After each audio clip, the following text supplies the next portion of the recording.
আলহামদুলিল্লাহ ওয়াসসালাতু ওয়াসসালামু আলা রাসূলিল্লাহ ওয়া আলা আলিহি ওয়া সাহবিহি ওয়া মাওয়ালা আম্মা বা'দ। সম্মানিত দর্শক শ্রোতা, আজকে আপনাদের সামনে গুরুত্বপূর্ণ বিষয় নিয়ে হাজির হলাম। আমাদের পরিবেশ যেহেতু এটা খোলা স্টুডিও, আসমানের নিচের, এটার নাম এই জন্য স্কাই স্টুডিও। কতটুকু অনুকূল হবে জানি না, তাও একবার চেষ্টা চলেছিল, এবার দ্বিতীয়বারের চেষ্টা চলছে। আল্লাহ যেন তৌফিক দান করেন। মূল কথা হলো যে ইসলামের কোরআন সুন্নাহর যে টেক্সটগুলো, এগুলোর ব্যাখ্যা খুবই জরুরি। ব্যাখ্যার মধ্যে আবার সঠিক কিভাবে হয় সেজন্য মূলনীতি আছে। কোরআনের ক্ষেত্রে প্রিন্সিপালস অফ জাসপ্রিডেন্ট উসুল যেগুলো আছে, ফিকহের ক্ষেত্রে উসুলুল ফিকহ যেটা, কোরআনের ক্ষেত্রেও ওইভাবে তাফসিরের আপনার উসুল আছে, কওয়াইদ আছে, গ্রামার্স আছে, হাদিসের ওইগুলো আছে। সহি জয়ীফ এটা নিশ্চিত হওয়ার পরে আবার তার কি লাগে, গ্রামার লাগে। তো ফিকহের মাসআলা যেগুলো, এগুলো হলো মানুষের দৈনন্দিন এবং প্রাত্যহিক যে কাজ কর্ম, সকাল থেকে সন্ধ্যা পর্যন্ত এই সব জিনিসের মধ্যে যেটা লাগে, এগুলোর জন্য উসুল আছে, মূলনীতি আছে। মূলনীতির মধ্যেও আবার ভেদাভেদ আছে। আপনি সেখানেও গিয়ে কোনটা কত সঠিক সূক্ষ্ম নির্ণয় করবেন ঠিকই, কিন্তু এগুলো ছাড়া আপনি কোনো কথা বললে হবে না। ইমাম আহমদ হাম্বল রাহিমাহুল্লাহ বলছেন, এমন কোনো মাসআলায় তুমি যেও না যেখানে তোমার সামনে কেউ নাই। মানে এর আগে এই বিষয়ে যদি বিষয়টা এমন হয়ে থাকে যে আগেই এটা হয়ে আসে, সংগঠিত হয়েছে, তাইলে এখানে একজন গ্রহণযোগ্য ইমামের মত লাগবে। আর যেগুলো নতুন উদ্ভাবিত, সেগুলোতে ওই জায়গায় যার যত পরাঙ্গমতা আছে, এমনকি আজকালকার বিশ্বে সেখানে একা হয় না, সেখানে কমিটি লাগে। একা যখন হয় না, সেখানে কি লাগে, কমিটি লাগে, একটা বড় বোর্ড লাগে।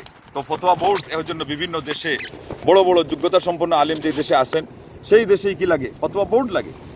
দুঃখের বিষয় হলো আমাদের দেশে এগুলো লাগে না।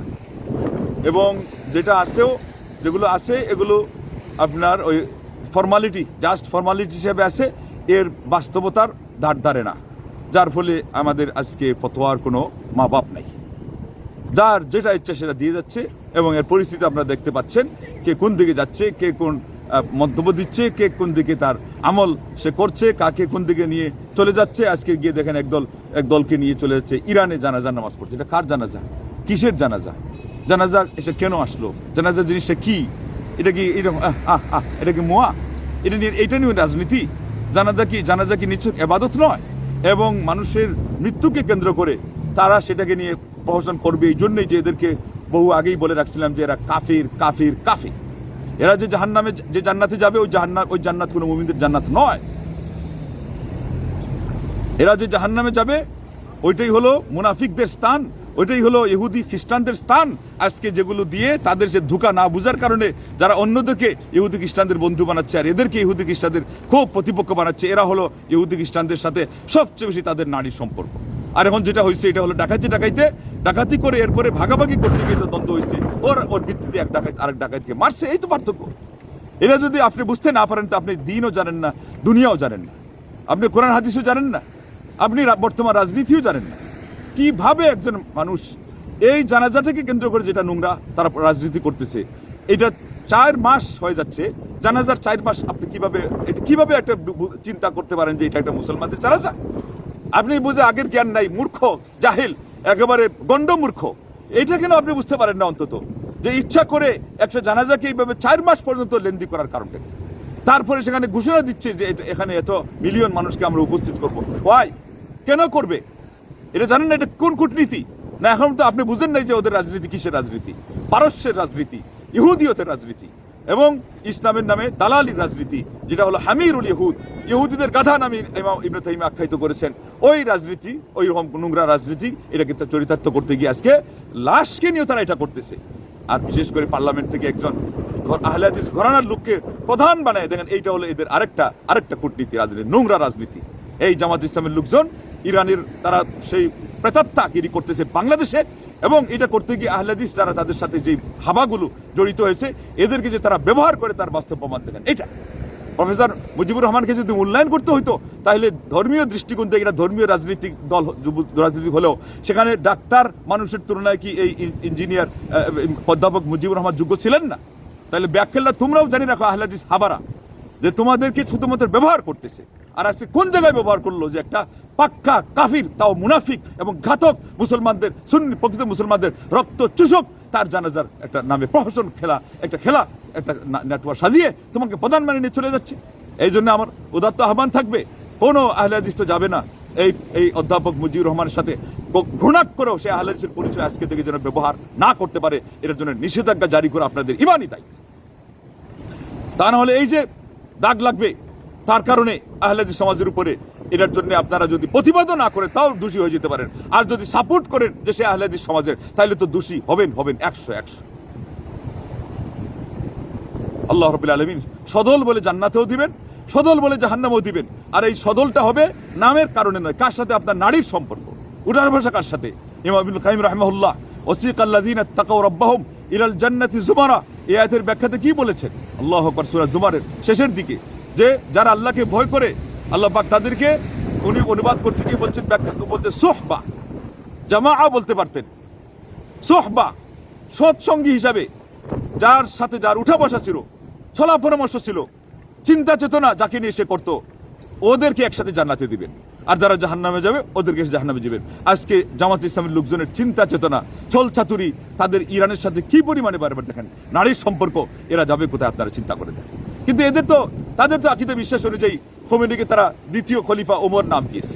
আল্লাহ আল্লাহ আল্লাহ আল্লাহ আল্লাহ, সবচেয়ে বড় গাদ্দার মুনাফিক এই যুগের ইহুদি। ওটা প্রথম ইহুদি খোমেনি, আর এটা হলো দ্বিতীয় ইহুদি খামেনি। আহলে হাদিস পরিবারের সাথে এদের কোনো সম্পর্ক থাকতেই পারে না। ঠিক আরো যেটা আছে চ্যাংড়া চুলা কি দুই একটা আছে, এদের নাম নিয়ে এটাকে আমি কলুষিত করতে চাই না, যারা সব সময় লেগে থাকে ইরানের সাথে, এদেরকে আহলে হাদিস পরিচিতি থেকে আপনাদের অন্তত ছাট করা অবশ্যই জরুরি। ঘোষণা দেওয়া দরকার যে এই ছেলে আমাদের আহলে হাদিস সমাজের নয়। এটা না করার কারণে কিছুদিন আগে যে ঘটনা ঘটেছে, এটা আপনাদের অনেকেরই জানা আছে, কানা আপন মনে জানা, আমার আন্টি যেন সেটা বলা না লাগে। এদেরকে এরা যে আহলে হাদিস নয় একথা ঘোষণা দেওয়া কোনো ক্ষেত্রে কারো ব্যাপারে জরুরি হয়ে দাঁড়াবে। দুনিয়াতেও নিজের ইজ্জত এবং সম্মান বাঁচাইতে গেলে, আখিরাতেও জান্নাতে যেতে গেলে, যদি সাহাবাদের সাথে জান্নাতে যেতে চান, তাইলে আপনাদেরকে সাহাবা দুশমনদের থেকে আলাদা এবং তাদের থেকে অসন্তুষ্টি প্রকাশ করতেই হবে, ঘোষণা দিয়ে প্রকাশ করতে হবে, তা নাহলে এই সমস্যাগুলো আসবে। বিগত দিনে যুদ্ধের সময় যদি আরো শক্ত ভূমিকা রাখা হইতো, আমাদের সরকার পর্যন্ত এগুলো পৌঁছানো হইতো, তাইলে অন্তত স্পিকার হাফিজুর রহমানকে অন্তত তারা ভাগাইয়ে নিয়ে যেতে পারতো না। তাদের তো হলো, তাদের ধর্মের তো কিচ্ছু নেই। ওরা এখন দেখতেই পাচ্ছেন, হয় খারিজি পথ অবলম্বন করে কিছু একটা করবে, আর না হলে খুশামত করে অন্যায়কে তারা যে সাপোর্ট দিচ্ছে, পর্দা তারা চায় না, সিগারেট এদের থেকে তাদের কাছে এগুলো হারাম তো দূরের কথা, মাকরুহ নাই, এমন কিছু আচরণ করেও তারা, এটার নাম হলো তুষামতের, এটার নাম হলো চাটুকারির রাজনীতি। এই একটা দল, এদের কোনো নীতি নৈতিকতার বালাই আপনারা নির্বাচনের আগ থেকে দেখেছেন আছে না নাই। গির্জার সাথেও তাদের মিতালি হতে পারে, মন্দিরের সাথে মিতালি হতে পারে, হিন্দুদের দেবতার সাথে মিতালি হতে পারে। শেষ পর্যন্ত দেখলেন যে সব ধরনের অন্যায় উপকরণের সাথে মিতালি হতে পারে, এবং সবগুলোর জন্য তারা প্রহরীও হতে পারে, এগুলোর জন্য তারা ট্যাকেল দেওয়ার লোক হতে পারে, কিন্তু একটা জিনিসের সাথে তাদের মিল হতে পারে না, এটা হলো মসজিদের সাথে, এটা হলো প্রকৃতপক্ষে যারা সালাফি আহলুস সুন্নাহ আহলুল হাদিস তাদের সাথে। অথচ আমাদের বেয়াড়া হাবা একদল আহলে হাদিস, তাদের সাথে কি নেশায়, কি পেশা যে ধরছে তারা, এদেরকে আবার অনেকে বলে, এরা বলে পরহেজগার আমাদের আহলে হাদিস। মানে হাবাকে দিয়ে তো দুনিয়াও হয় না, আখিরাত দূরের কথা। আখিরাত হতে গেলে আপনাকে চৌকান্না হতে হবে, চৌকুশ হতে হবে। ওমর খাত্তাব রাদিয়াল্লাহু তাআলা বলছেন, লাস্তু বিখাব্বিন ওয়ালাল খাবউ ইয়াখদাউনি, আমি প্রতারক নই, কিন্তু প্রতারক আসে আমাকে ধোঁকা দিয়ে দিবে, এত সোজা হাবা নয়। সাহাবায়ে কেরামরা দূরদর্শী ছিলেন, এটা তাদেরকে কে শিখিয়েছে? নবী মুহাম্মদ রাসূলুল্লাহ সাল্লাল্লাহু আলাইহি ওয়াসাল্লাম, লা ইউলতাকুল মুমিনু ফি জুহরিন ওয়াহিদিন মাররাতাইন, অন্তত দুইবার একটা গর্তেই কোনো মুমিনকে ধোঁকা দেওয়া যাবে না, এটা তো আল্লাহর নবী সাল্লাল্লাহু বলেছেন, এটা তো অন্তত মানতে হবে, ন্যূনতম একটু হুঁশ বুদ্ধি মান হতে গেলে। না, আমাদের এগুলোর কোনো খবর নেই। যদি এইভাবে চলতে থাকেন তাহলে গুড়েবালি হয়ে যাবে, সব রসাতলে যাবে, এবং আপনাদের মাধ্যমে আল্লাহ যে সেবা নেওয়ার কথা ছিল সেটা আর নিবেন না, আল্লাহ অন্য জাতি পাল্টাই দিয়ে দিবেন। যাই হোক, আজকে যদি ব্যাখ্যা এবং সঠিক ব্যাখ্যার খেয়াল না করা হয়, তাইলে দেখেন একটা ভুল ব্যাখ্যা করা হচ্ছে। ইবনে মাজা 116 এবং মুসনাদে আহমদ 18,502 এই সিরিয়ালে, মান কুনতু মাওলাহু ফা আলিয়ুন মাওলাহু, এর অর্থ হলো মান কুনতু মাহবুবুহু ফা আলিয়ুন মাহবুবুহু, আমি যদি কারো ভালোবাসার পাত্র হই তাহলে আলীও তার ভালোবাসার পাত্র। মানে আমাকে কেউ ভালোবাসতে চাইলে, ভালোবাসার দাবি করলে, সেজন্য আলীকেও ভালোবাসেন। এটা তার অসংখ্য গণিত আল্লাহ নবী সাল্লাল্লাহু আলাইহি ওয়াসাল্লাম থেকে বাণী এবং তার মর্যাদার একটা দিক।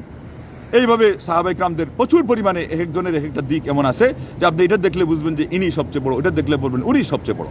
কিন্তু নবী সাল্লাল্লাহু আলাইহি ওয়াসাল্লাম এটা একটা নিয়ম যে তিনি যার যার প্রশংসা সেই সেই জায়গায় করেছেন। এইভাবে করে একটা হাদিসে আসছে না যে সবচেয়ে বড় দয়াবান মানুষ উম্মতের জন্য আবু বকর সিদ্দিক, আল্লাহর বিধানে সবচেয়ে শক্ত হলেন ওমর খাত্তাব, তারপরে লজ্জার ক্ষেত্রে সবচেয়ে অগ্রণী হলেন ওসমান, তারপরে ফয়সালার ক্ষেত্রে সবচেয়ে সঠিক সিদ্ধান্তদাতা আলী। এখানে আরেকটা শব্দ বলছেন ফালির ক্ষেত্রে। এরপরে কি বললেন? আকরাউহুম উবাই ইবনে কাব, কেরাতের ক্ষেত্রে পরাঙ্গম হলেন উবাই ইবনে কাব। আফরাদুহুম যায়েদ ইবনে সাবিত, ফরাইজের ক্ষেত্রে পরাঙ্গম যায়েদ ইবনে সাবিত। এরপরে কি বললেন? ওয়া আ'লামুহুম বিল হালাল ওয়াল হারাম মুআয ইবনে জাবাল, আর হালাল হারামের ক্ষেত্রে সবচেয়ে জ্ঞাত সাহাবী হলেন মুআয ইবনে জাবাল। শেষে কি বলেছেন? ওয়ালি কুল্লি উম্মাতিন আমিন ওয়া আমিনু হাযিহিল উম্মাহ আবু উবাইদা ইবনে জাররাহ। আল্লাহু আকবার। আবু উবাইদা ইবনে জাররাহ এই উম্মতের একজন বিশেষ বিশ্বস্ত ব্যক্তি আছেন, আর আমার উম্মতের সেই বিশেষ বিশ্বস্ত ব্যক্তি হলেন আবু উবাইদা ইবনে জাররাহ।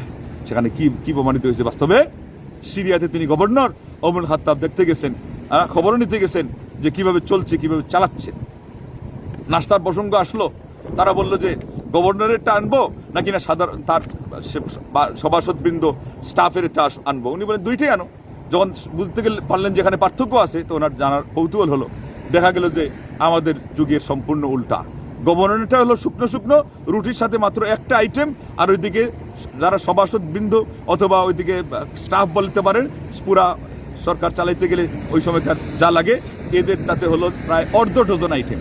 আগের নিয়মের সাথে রুটির সাথে আপনার মধু, তারপরে পনির, তারপরে অলিভ অয়েল, এগুলো সহ এরকম প্রায় অর্ধ ডজন।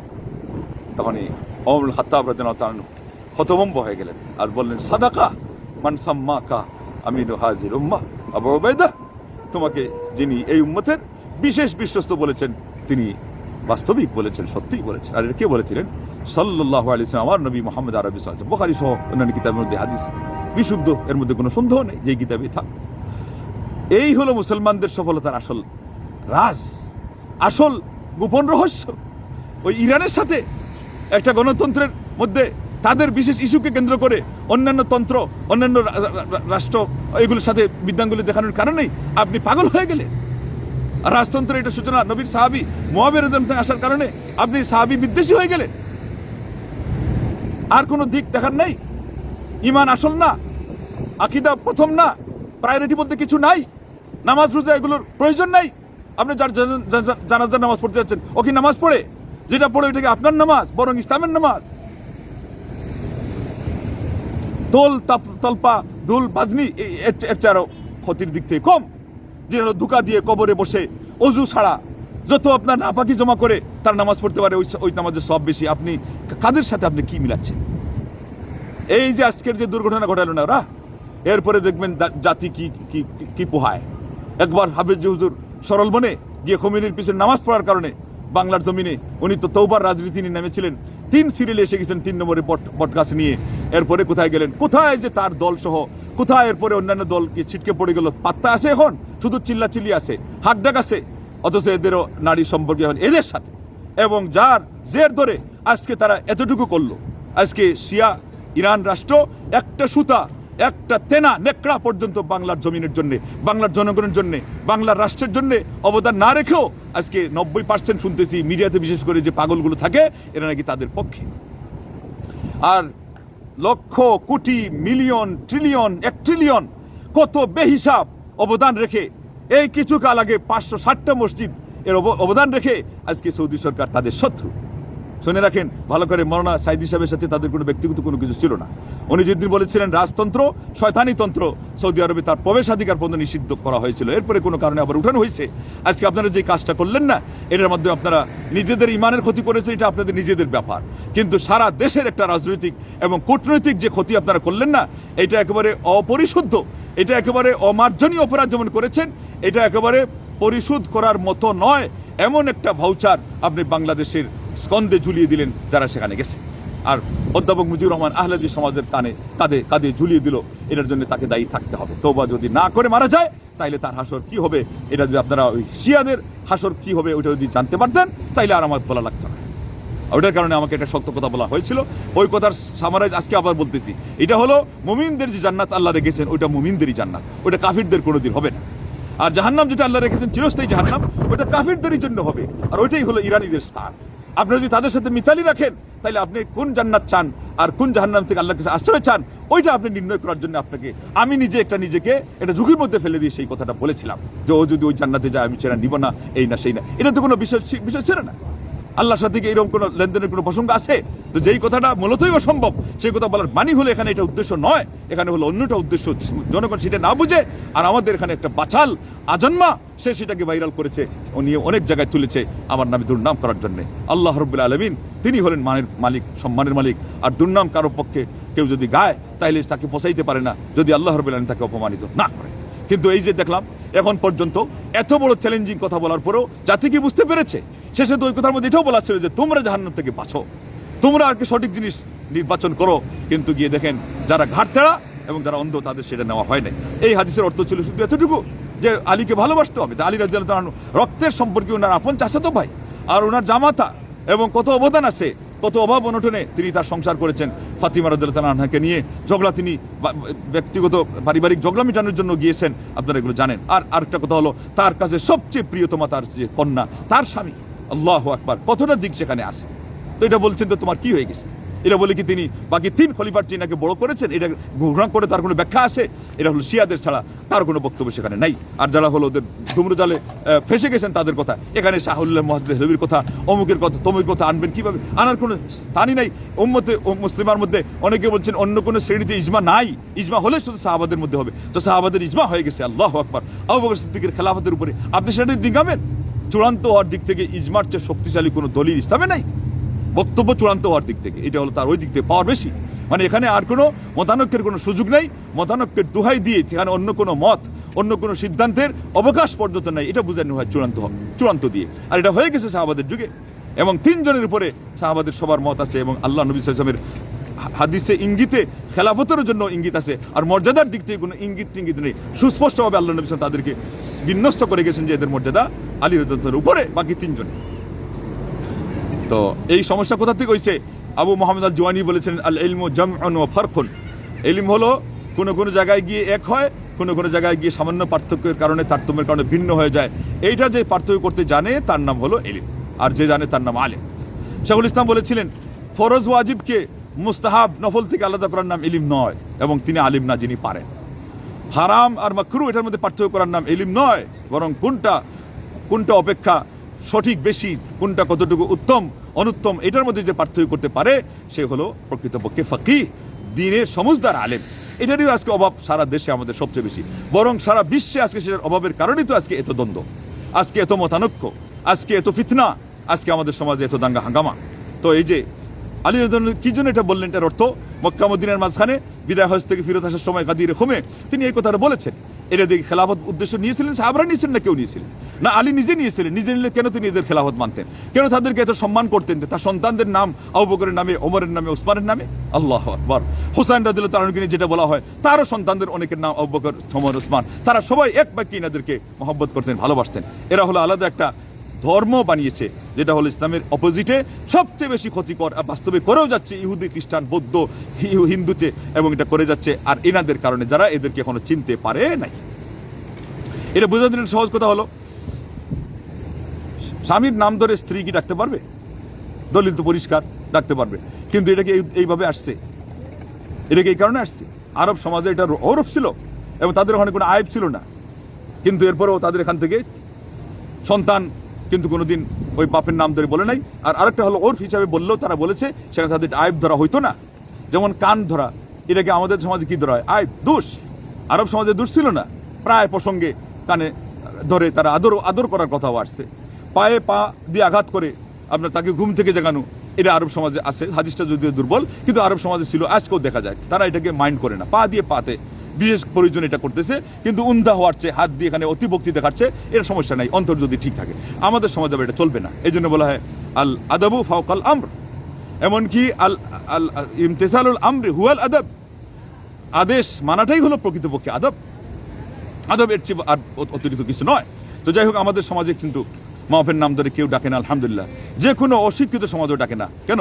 তারা জানে যে এটা আদবের খেলাফ, এবং বিশেষ করে তার সাইড এফেক্ট দেখলে তো সবাই বলবে এটা ঠিক আছে, এটা না ডাকা ভালো। কেননা স্ত্রী যখন তার সন্তান পিতাকে নাম ধরে ডাকবে, ছোট বাচ্চা কি শিখবে? সে তো শোনাশুনি শিখে, সে তখন তার বাপকে নাম ধরে ডাকা শিখবে। এটা কি স্ত্রী নিজে চাইবে যে এরপরে বাপ মাকে নাম ধরে ডাকা হোক আর ওনারও নাম ধরে ডাকা হোক? তখন কিন্তু বলবে না না আমি এটা ওয়াকআউট করলাম। কিন্তু এখন তো ওয়াকআউট করলাম, এক্সপাঞ্জ করলাম, ক্যান্সেল করলাম, এটা বললে হবে না। বাচ্চাদের কানে যেটা পৌঁছে যাবে এটা তাদের স্মৃতিতে একেবারে খচিত হয়ে থেকে যাবে। তাইলে পরে শব্দ দিয়ে এবং সমাজের কিছু নিয়ম প্রচলিত কিছু দিয়ে কোনো দলিল নেওয়া যাবে না, কোনো মাসলা নেওয়া যাবে না। মোহাম্মদ দিয়ে আমাদের নামে মানুষের সম্মান বোঝানো হয়, কিন্তু এই মোহাম্মদ নাম রাখাটা খ্রিস্টানদের রীতি, হিন্দুদের রীতি, তারা স্ত্রী লাগাইতো, এরা আর কিছু লাগায়। এই জন্য যারা মোহাম্মদ লাগায় এরা দেখায় সম্মান, কিন্তু এটা কি করলো? নবীর আদর্শের বিপরীত করলো, কারণ নবীর আদর্শের মধ্যে যুক্ত নামটাই নেই। আবার ওই মাঝখানে ওনার নাম দিয়ে একটা শুরু করতে হবে আর আসল নাম পরে আনতে হবে, এটা হলো সম্পূর্ণ নিয়মের আরেকটা বরখেলাফি করা। তাইলে ইসলামের মধ্যে এটা আপনি বেদাত আনলেন। অতএব এখানে অতিভক্তি চুরের লক্ষণ হলো, আপনার ভক্তি এবং মর্যাদার কোনো কিছু হলো না। হাদিসের ব্যাখ্যা দিতে গিয়ে আমাদের আহলে সমাজের এক জায়গায় বলা হয়েছে লা ইয়ামনাউ জারুন জারাহু খাশাবাতাহ, যে কোনো ব্যক্তি যেন তার তার দেওয়ালে তার কাঠখড়ি রাখুক, এটা যেন মানা না করে। আল্লাহ নবী বলেছেন একটা পরিবেশ আছে, ওই সময় ওইরকম ছিল, এবং শুধুমাত্র সেটা রেখে তার ছাদ দিবে অথবা অন্য কিছু টাঙিয়ে রাখবে যেখানে তার ক্ষতি না হয়। ব্যাখ্যাতে যেটুকু বলা হয়েছে তার ক্ষতি না হয়। এখন আপনি বলে দিয়েছেন এটা আবু হুরায়রা এটা না মানার লোকজনকে বলছেন তোদের আমি বুকের মধ্যে এটাতে আঘাত করব। দেখছেন যে কিছু লোক উদাসীন এই জন্যে, কিন্তু আপনি এখন এখানে এসে ওইটাকে আপনার ব্যাখ্যা অনুযায়ী আপনি বলতেছেন যে একেবারে এটা করতেই হবে। এখন যদি এটা করতে যায়, রাখতে গেলেই তো হতাহতি হবে এবং থানাতে গিয়ে রক্তারক্তির মামলা মোকদ্দমা চলে যাবে। আপনি এটার জন্য দায়ী হবেন? ভুল ব্যাখ্যা কেন দেন? এটা তো কোশ্চিনকাল এই ব্যাখ্যার জন্য আসে নাই, ওটা ওই পরিবেশের জন্যে যেখানে যে বাড়ি ঘরের যে ব্যবস্থা ছিল। আজকাল ওগুলো ওইরকম আছে। এই বাড়ির সীমানা নিয়ে আজকে কত মানুষ মারা যাচ্ছে, কত মানুষ লং টাইমের আপনার কেসের মধ্যে অন্যান্য বাস্তবিটা সব বিক্রি করে তার পায়ের স্যান্ডেলের মধ্যে ক্ষয় করে ফেলতেছে, ওই একটা পাগলামি করে, একটা মাতলামি করে, একটা মোটা হুঁশের কাজ করতে গিয়ে কোনো একটা জিনিসের দ্বন্দ্বের মধ্যে গিয়ে আজকে হলো সীমা নিয়ে এই পরিমাণ দ্বন্দ্ব। আপনি এখানে এসে ওই খুঁটির কথা বলতেছেন। ওখানে ব্যাখ্যাতে বলে দেওয়া আছে কোনো ক্ষতি না হতে হবে এবং ক্ষতি না হওয়ার ভিত্তিতে তার সন্তুষ্টি লাগবে। এখন এটাও এর মধ্যে সামিল, ক্ষতি হচ্ছে না কিন্তু সে মানে না, তার এখানে ইচ্ছা নাই, জানে যে এখানে পরে ফিতনা হতে হবে, আপনি তার উপরে জোর দিয়ে চাপিয়ে দেবেন। হাদিসকে এটা বলতে চাইছিল কোশ্চিন কালো। এইটা হলো একটা পরিবেশের ভিত্তিতে, একটা সহযোগিতার ভিত্তিতে আল্লাহ নবী বলছেন সমঝোতা জায়গা বলে সমঝোতা থাকতে হবে, তারপর এটা আপনি করবেন। এখন কথার কথা কোনো জিজ্ঞাসা করা নাই, কিছু নাই, আপনি বলেন হাদিস আছে, আর গিয়ে আপনি আরেকজনের দেওয়ালের মধ্যে আপনার একেবারে পাকাপুক্ত প্রাচীরের আপনি খুঁটি মানে একটা বসাই দিচ্ছেন, ওখানে কি অবস্থা হবে? সারা জীবনের নিয়ে আপনার লং টাইমের জন্য কেসের মধ্যে পড়ে থাকতে হবে। এরপর এটাকে নিয়ে হতো জীবনও যাবে, তো এটা জবাব দিয়ে কি হাদিস পড়বে না? আপনি করবেন, এটা আপনি করবেন। অথচ এই ধরনের ফতোয়া যারা তারা বলে কি আমি দোষী না, আমি অনুবাদ করছি। এত মানে বেহায়াপনা, হাদিসের নিয়মের লঙ্ঘন তো লঙ্ঘন, বেহায়াপনার মাধ্যমে লঙ্ঘন, চামড়া বুটাগিরির মাধ্যমে লঙ্ঘন। এইভাবে করে আজকে দেখলাম একজন, উনি তাফসির বলে লেখেন, বুড়া মুফাসসির, ওনার নাম যখন নেই ওনারা নিচ্ছি না, আপনারা নেটে পেয়ে যাবেন। উনি হঠাৎ করে কাঁদছে, আল্লাহর কাছে কাঁদছে নবীরে বলে দেখবে, অথচ নবীকে স্বপ্নে দেখার জন্য কান্নাকাটি করার অত দরকার নাই। তারপরেও আবেগের কারণে একজন করতে পারে, বুঝলাম, কিন্তু নবীকে চাক্ষুষ দেখবে এটা কোথা থেকে পাওয়া গেল? এরপরে দলিল দিচ্ছে উনি মান রাআনি ফিল মানাম ফাসায়ারানি ফিল ইয়াকাযা, আমাকে ঘুমন্ত অবস্থা মানে স্বপ্নে যা দেখলো সে আমাকে জাগ্রত দেখবে। এটা নাকি হাদিসের এটা ব্যাখ্যা? লা হাওলা ওয়ালা কুওয়াতা ইল্লা বিল্লাহ, লা হাওলা ওয়ালা কুওয়াতা ইল্লা বিল্লাহ। এটা যদি এটা মোটের উপরে হয়, তাইলে পরে সঠিকভাবে যদি হয়, তাইলে জান্নাতে সাক্ষাতের এটা কথা হতে পারে। আর না হলে এটা আরেকটা হাদিস আসছে, ওইটার অর্থে এটা সঠিক হলো যে যারা ওনাকে বাস্তবে দেখেছে নবীর সাহাবারা, তারা যদি আবার স্বপ্নেও দেখেন তাইলে ওটা মিললো। কেননা নবী সাল্লাল্লাহু আলাইহি ওয়াসাল্লামকে দেখার মধ্যে একটা শর্ত হলো মিলছে কিনা, তার অবয়বের সাথে না মিললে বুঝতে হবে যে এটা সঠিক নয়, অথবা সঠিক থাকলেও আপনার আমল সঠিক নয়, আমলের মধ্যে ত্রুটি আছে। কিন্তু জাগ্রত দেখার কথা, এটা হানাফি সমাজের প্রচুর পরিমাণে আলিমদের এই মিথ্যা কথা। এটা হলো জিন দেখা, জিন। আল্লাহ নবী সাল্লাল্লাহু আলাইহি ওয়াসাল্লামকে আপনি জাগ্রত কিভাবে দেখবেন? পাগলামি কত প্রকার কি বাংলার জমিনে এগুলো সবচেয়ে বেশি হচ্ছে। এখানে একটু আগে যেটা শুনছেন এটা হলো আরো বড় পাগলামি। নবীকে বলে তারা জাগ্রত দেখে ফেলতেছে। দেওবন্দি লাইনে বিশেষ করে অনেক আলিমের এই দাবি এগুলো সম্পূর্ণ মিথ্যা। এরা হলো জিনের সাথে চলাফেরা করে আর জিন তাদের সাথে থাকে, এইভাবে করে তাদেরকে ধোঁকা দেয় আর সাধারণ মানুষকে তারা ধোঁকা দিয়ে যাচ্ছে এইভাবে করে। শেষ কথা যেটা, আজকে সাহাবায়ে কেরামদেরকে নিয়ে একদল বলতেছে উনি মন্তব্য করেছেন, ইনারাও মন্তব্য করেছেন। আরে বাবা, মন্তব্যে ব্যবধান আছে, ধারাবাহিকতায়, ইতিহাসের ধারাবাহিকতায় একটা উল্লেখ হয়ে গেল। উল্লেখ হতে গেলে এখানে প্রসঙ্গ আসলো, আর এখানে দিকে সমীকরণ সমাধান না দেওয়া যায় তো মানুষ তো ভুলের মধ্যে থাকবে যে এই জায়গায় ইজতিহাদের মধ্যে কে সঠিকের মধ্যে ছিলেন, কে বেঠিকের মধ্যে ছিলেন। তো এই যুদ্ধের মধ্যে আলী রাদিয়াল্লাহু তাআলা ইজতিহাদের সঠিকের মধ্যে ছিলেন, এবং আল্লাহ নবী সাল্লাল্লাহু আলাইহি ওয়াসাল্লাম বলে দিয়েছেন যে আমার এই সন্তান মানে নাতি এটা হলো সাইয়্যিদ, সে নেতা, লাআল্লাল্লাহু ইসলিহু বিহি বাইনা ফিআতাইন আযীমাতাইন, বড় দুই দলের মধ্যে আল্লাহ কি করবেন, সন্ধি করাবেন। সন্ধি হয়েছে আলহামদুলিল্লাহ। কে সঠিক কে বেঠিক মূলত এটা মন্তব্য করার জন্য যদি মন্তব্য কেউ করে, তাদেরকে দোষারোপ করার জন্য করে, জাল মিটানোর জন্য করে, অন্যদেরকে সন্তুষ্ট করার জন্য করে, অথবা নিজের পক্ষ থেকে ইসলামকে নির্ভুল নিখুঁত তুলে ধরার জন্য সাহাবে কেরামদেরকে দোষারোপ করে, এটার কোনো অধিকার নাই। তাইলে এই পরের যে তিনটা কারণ, এই কারণ আর আগের যেটা কারণ, ইতিহাসের ধারাবাহিকতা, উনি লেখছেনই ইতিহাস, উনি বলছেনই আজকে ইতিহাস। ওনার মূল উদ্দেশ্য হলো ওই ঘটনাটা বলা। ওইটা বলতে গিয়ে প্রসঙ্গক্রমে এখানে কারটা কতটুকু সঠিক ছিল, তুলনামূলক বেঠিক ছিল, এটা বলা, এটা জায়েজ। আর ওগুলো সম্পূর্ণ হারাম। সাহাবায়ে কেরামদেরকে নিয়ে মন্তব্য করা, তাদের এই সমস্ত ভুলের মন্তব্য করা উম্মতে মুসলিমার জন্য, পরবর্তীর জন্য সম্পূর্ণ হারাম। কিন্তু কোনটা জায়েজ, কোন সেন্সে জায়েজ, একটু আগে আপনারা শুনলেন। এখন এই যে পার্থক্যটা, ওইটাই ইমাম আবু মুহাম্মদ আল জুওয়াইনি বলেছেন, আল ইলমু জামউন ওয়া ফারকুন। কোন অবস্থায় কোনটা জায়েজ, কোন অবস্থায় কোনটা না জায়েজ, এর মধ্যে আপনি সামান্য ব্যবধান দেখতে পাবেন। কিন্তু বিজ্ঞ আলেম, প্রাজ্ঞ আলেম, অভিজ্ঞ আলেম সেটা ব্যবধান বলে দিবেন, তখন আপনি সেটার কথা বলবেন। আজকে ফেসবুকের সবাই মুফতি, কোনটা কোন সেন্সে, কোনটা কোন দৃষ্টিকোণ বলা, ওটা পার্থক্য না করেই তালগুল পাকাচ্ছে, আপনার জোগাড় খিচুড়ি বানাচ্ছে, আপনার তালকে তিল বানাচ্ছে, তিলকে তাল বানাচ্ছে, আব গাছটা গাব গাছ, গাব গাছটা আব গাছে লাগাচ্ছে। গিবত হারাম কি হারাম না? কিন্তু 6টা জায়গায় গিবত মানে কি মানুষের দোষ বলা, এটা হারাম না। কোনোটা জায়েজ, কোনোটা মুস্তাহাব, কোনোটা আবার ওখানে দোষ বলা ফরজ ওয়াজিব পর্যায়ের। দিনের ক্ষেত্রে দিনের ক্ষতি হবে, একজন মানুষের মারাত্মক পর্যায়ের লস হয়ে যাবে, হ্যাঁ, দিনের ক্ষেত্রে বিশেষ করে পরকাল নষ্ট হবে। তো এমত অবস্থায় যেখানে যার সাথে তালগুল মিলানোর কারণে নষ্ট হচ্ছে, ওর দোষ বলাটা এখন ফরজ। আল্লাহ রাসূল সাল্লাল্লাহু আলাইহি ওয়াসাল্লামের কথা সেখানে ভুল ব্যাখ্যা হচ্ছে। এই যে আজকে যেটা ভুল ব্যাখ্যা হচ্ছে, এখানে আমি নাম ধরে বলতাম, আমি এরপর বলি নাই, কারণ মানুষ এই পর্যন্ত বুঝে না অনেকে। তাইলে এটা আমার জন্য ফরজ ছিল। আর যদি বুঝে যান তাহলে আলহামদুলিল্লাহ, তা না হলে এক পর্যায়ে বাধ্য হয়ে বলতেও হবে, এটা গীবত নয়। কিন্তু এই পার্থক্যটা যারা জানে নাই, তারাই নেটের মধ্যে গিয়ে দেখেন আজকে সবচেয়ে বেশি ধোয়া তুলতেছে। আল্লাহ তুমি আমাদেরকে হেদায়েত করো, আল্লাহ তুমি উম্মতে মুসলিমকে হেফাজত করো। তো অতএব আসুন, এইভাবে একটা দুইটা নয়, অসংখ্য অগণিত বিষয় আছে। আল ইলমু জামউন ওয়া ফারকুন, সামান্যতে মিলে যাবে, সামান্যতে ব্যবধান হয়ে যাবে, সামান্যতে এটা বলা বৈধ হয়ে যাবে, সামান্যতে এটা ব্যবধান হয়ে যাবে, আসমান জমিন পার্থক্য হয়ে যাবে। আপনি কীভাবে পার্থক্য করবেন? সবচেয়ে বেশি সূক্ষ্ম জিনিস হলো এই মাসআলা মাসাইলের জায়েজ নাজায়েজ, হালাল হারাম, এবং এগুলোতে আপনার সাবধানতা অবলম্বন করার জন্য সর্বোচ্চ পর্যায়ের। আর যোগ্যতা ছাড়া আপনি 100 সাবধানতা অবলম্বন করলে হবে না, যেহেতু আপনার যোগ্যতা নেই। এই জন্য মূলনীতি আবু বকর সিদ্দিক বলছেন যে মান কালা ফিল কোরআনি বিরাই ফাকাদ আখতা ওয়া ইন আসাব। আর আরেক শব্দ আছে ফাকাদ কাফারা। নিজের মত অনুযায়ী একটা কথা যদি কোরআনে বলে, তার মানে মূলনীতির বিপরীতে, যোগ্যতার বিপরীতে বলে দিয়েছে। উনি বলছেন ওই কথা যদি বাস্তবের সাথে মিলেও যায়, তারটা মিথ্যা, নির্ঘাত মিথ্যা। আর আরেক শব্দে বলছেন সে কুফরি করছে। কেন সে না বানিয়ে কথা বললো? আল্লাহ পাক আমাদের জবান সাবধান করার তৌফিক দান করুক। কায়েস এবং আকতামে দুজন একসাথে মিললেন, একজন আরেকজন জিজ্ঞাসা করলে মানুষের দোষ কত প্রকার, আল্লাহ বললেন 8000। ইনি তো চকিত হয়ে গেলেন, হ্যাঁ 8000 দোষ, এটা দিয়ে বাঁচবে কেমনে? আর এগুলো আমি গনে মানুষকে সাবধান করবো কেন? তো বললেন যে, ইনি বললেন যে বেশি বিচলিত হয়ে না, এই 8000-এর একটা সমাধান আছে, এটা হলো হিফজুল লিসান, জবানকে হেফাজত করা। আল্লাহু আকবার। আজকে আমাদের ব্যক্তি, পরিবার, সমাজ, রাষ্ট্র, আন্তর্জাতিক অঙ্গনের যদি আপনার স্থিতিশীলতা চান, যারা বলছেন উন্নতি চাই আর ইসলামের বিজয় চাই, জবানকে হেফাজত করেন এবং ফতোয়া ফারাইজের ক্ষেত্রে নিজেকে কন্ট্রোল করেন। হজবর হলো যত্রতত্র যেখানে সেখানে ধর্ম নিয়ে সেট করে দিয়েন না। এই যারা জানাজা যাচ্ছে এদের সবগুলোকে আটকান, পারলে এখনই থামান। আর যারা এখনো যাবে বলে মনে করেন, এগুলোর ব্যাগ বুস্কা সহ একেবারে আটকিয়ে রাখেন। এটা সরকারের ইমানই দায়িত্ব, এটা ইমান রক্ষার জন্য এবং মানুষকে বিভ্রান্তি থেকে রক্ষা করার জন্য। আর এই তৌহিদের দেশের সাথে নিজের সম্পর্ক যতটুকু আছে, যত অনুদানের ধারাবাহিকতা, এটা ধরে রাখতে গেলে এখান থেকে বিরত থাকতে হবে। তা না হলে প্রচুর পরিমাণে দেশ, জাতি এবং রাজনৈতিক কূটনৈতিক অঙ্গনে বাংলাদেশ কিন্তু ক্ষতিগ্রস্ত হবে, ক্ষতির শিকার হবে। এটার মাসুল কেউ দিতে পারবে না। এখনই সাবধান হয়ে যান। দুনিয়া এবং আখিরাতের ক্ষেত্রে ক্ষতি দুইটাই এখানে ক্ষতি হচ্ছে। আল্লাহ দেশ জাতিকে রক্ষা করুক, আমিন। ওয়া আখিরু দাওয়ানা আনিল হামদুলিল্লাহি রাব্বিল আলামিন। ওয়াসসালামু আলাইকুম ওয়া রাহমাতুল্লাহি ওয়া বারাকাতুহু। আশহাদু আল্লা